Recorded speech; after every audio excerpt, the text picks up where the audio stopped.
आज के क्लास में बात करते हैं torque in similar field due to electric dipole.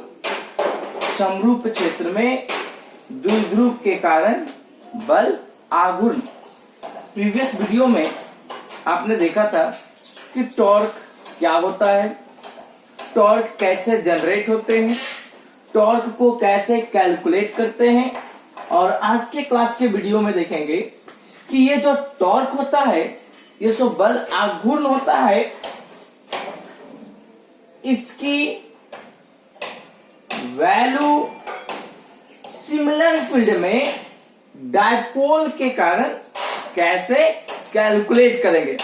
तो चलिए सबसे पहले हम यहां पर सिमिलर फील्ड को दिखाते हैं।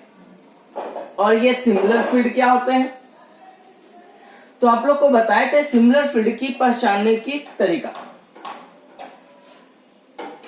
कि सिमिलर फील्ड में जो इलेक्ट्रिक लाइन्स ऑफ फोर्स होते हैं वह एक दूसरे के पैरेलल होते हैं। वैद्युतीय बल रेखाएं एक दूसरे के समानांतर होते हैं। इसका मीनिंग हो गया कि अगर electric lines of force parallel होंगे तो वह किस फील्ड को रिप्रेजेंट करेगा, सिमिलर फील्ड को रिप्रेजेंट करेगा। तो चलिए यहां पे हमने ये पैरेलल लाइन्स ऑफ फोर्स हमने ड्रॉन किया। ये हो गया पैरेलल लाइन्स ऑफ फोर्स, जो बता रहा है कि यह फील्ड इलेक्ट्रिक फील्ड है। और ये जो हमारा डायरेक्शन होगा वो होगा इंटेंसिटी का, वैद्युत क्षेत्र की तीव्रता का। अब इसमें डायपोल को रखते हैं।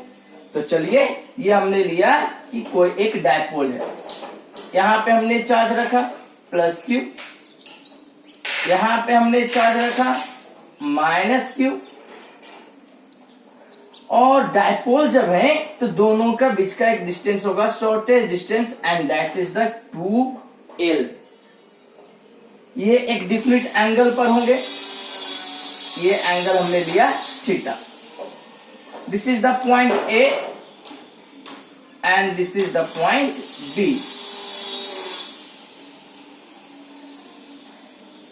अब दोनों पर फोर्स की डायरेक्शन क्या होगी, पॉइंट A और इस पॉइंट B पर। तो इंटेंसिटी की डायरेक्शन क्या होती है, इंटेंसिटी की direction from positive to negative और from negative to positive. Intensity की डायरेक्शन होती है from positive to negative. So these all are the positive lines and here negative lines. अब हमें बताइए ये चार्ज क्या है, पॉजिटिव, और ये भी चार्ज क्या है, positive. Positive positive get attract और repel each other, repel each other. तो ये डायरेक्शन हो गया फर्स्ट फोर्स का। या फिर आप यहां से भी देख सकते थे कि ये चार्ज नेगेटिव है और ये चार्ज पॉजिटिव है, तो दोनों के बीच में अट्रैक्शन होगा, तो फोर्स की डायरेक्शन से मिल जाती है। This is the direction of the force F at point A and at point B। This is the positive और ये नेगेटिव। पॉजिटिव नेगेटिव क्या होगा, अट्रैक्शन। तो ये हो गया फोर्स B पॉइंट पर डायरेक्शन F। और यहां से भी देखते हैं तो ये नेगेटिव और ये नेगेटिव, तो ये रिपेल होते हैं, तो डायरेक्शन हमें सेम मिलता है। अब इसमें देखना है कि टॉर्क को कैसे कैलकुलेट करेंगे। तो चलिए अब यहां से टॉर्क के लिए देखते हैं कैलकुलेशन। तो अगर टॉर्क की बात करें तो सबसे पहले नेट फोर्स यहां पर देखते हैं कि क्या होता है। तो force at point A, point A पर फोर्स क्या है, तो फोर्स होते हैं F equal to Q into A, first force हो गया। उसी तरह से अगर सेकेंड पॉइंट पर हम बात करें, this is the first force, that means point A, and force at point B, F B value क्या हो जाएंगे, Q into E. Okay, charge Q and intensity E. This is the force at point B. The both amount is the same. But if you look at the direction of the force at point A and at point B, the force will be opposite, विपरीत दिशा में है बिंदु ए और बिंदु B की force, और जब दिशाएं विपरीत होगा और नेट फोर्स कैलकुलेट करेंगे तो दोनों फोर्स को क्या करेंगे, सब्ट्रैक्ट करेंगे, that means F of A minus F of B. Now put the value of the both, what is the value of the F of A, Q into E, and what is the value of force B, that is the minus q into e, both get cancelled, that means the net force on the torque is the 0. That means in similar field, due to electric dipole, the net amount of the force is always equal to 0. किसी भी similar field में, समरूप क्षेत्र में अगर हम dipole को रखेंगे तो उसके कारण उस पर कुल फोर्स जो होगा वो होगा 0 के इक्विवेलेंट। तो दोनों फोर्स हमने यहां पे लिए, नेट फोर्स आपने कैलकुलेट किया 0, that means net force F net equal to 0 हो गए। अब देखते हैं टॉर्क की कैलकुलेशन क्या होगा। कैलकुलेशन टॉर्क का, you have seen the net force F net is equal to 0। Now अगर टॉर्क की बात करें तो tau equal to formula the force into perpendicular distance, दोनों फोर्सेस के बीच का। तो परपेंडिकुलर डिस्टेंस क्या होंगे, तो इस तरह से एक लाइन ड्रॉन करेंगे, एक लाइन ये ड्रॉन करेंगे, दोनों इस पॉइंट पर मीट किए, तो this is the point consider कर लेते, इस पॉइंट का अंत है ओ। तो A to O distance is the perpendicular distance, तो F into perpendicular distance AO. Now calculate tau is equal to force Q into E and perpendicular distance AO की value क्या होगी। तो चलिए AO को कैलकुलेट करते हैं।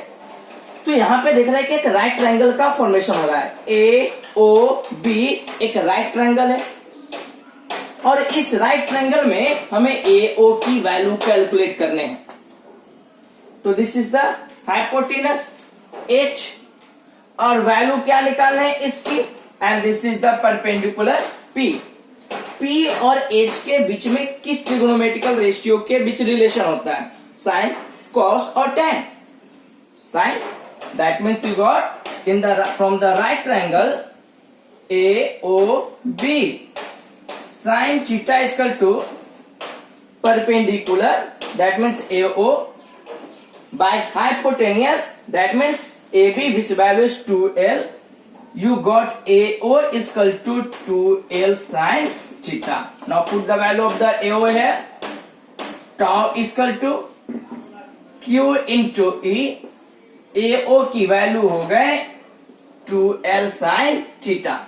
अब ये Q और 2L, Q into 2L gives the amount of the P, ये Q इंटू 12P के बराबर हो जाएंगे, that means P into E into sine theta, and this is the torque in similar field. ये जो टॉर्क होंगे उसकी डायरेक्शन क्या होगी, देख रहे हैं कि ये जो टॉर्क है इसको हम इस तरह से रोटेट कर रहे हैं, लाइक दिस, इस तरह से, ये इस तरह से रोटेट हो रहा है, एंड ये जब रोटेट इस तरह से हो रहा है तो इसकी डायरेक्शन क्या है, this is the direction of the clockwise direction. तो टॉर्क की वैल्यू डायरेक्शन क्या मिल गए, क्लॉकवाइज। ये इसके हो गए टॉर्क की डायरेक्शन। यहां से क्वेश्चन आते हैं कि इसको वेक्टर फॉर्म में कैसे रिप्रेजेंट करेंगे, टाउ को, टाउ को वेक्टर फॉर्म में किस तरह से लिखेंगे।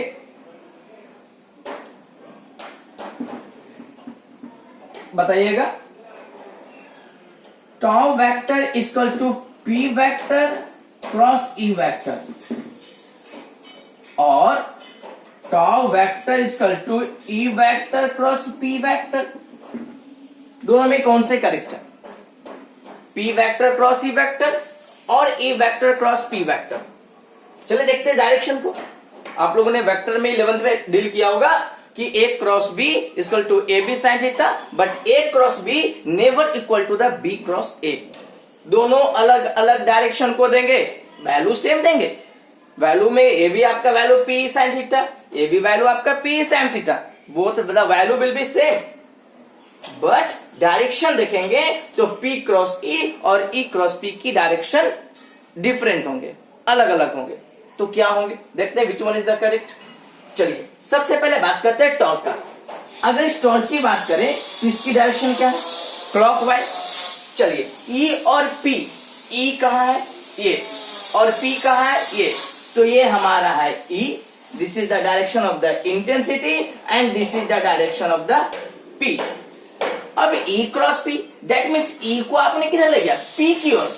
अगर E P की ओर जा रहा है तो इसकी डायरेक्शन में क्या मिल रहा है, क्लॉकवाइज और anti clockwise, anti clockwise, that means इसकी डायरेक्शन क्या होगा, एंटी क्लॉकवाइज, और इसकी डायरेक्शन क्या है, क्लॉकवाइज। क्या टॉर्क और इसकी डायरेक्शन सेम है, बिल्कुल नहीं, दैट मीन्स ये आपका E क्रॉस P नहीं होंगे। चलिए देखते हैं P क्रॉस E की ओर।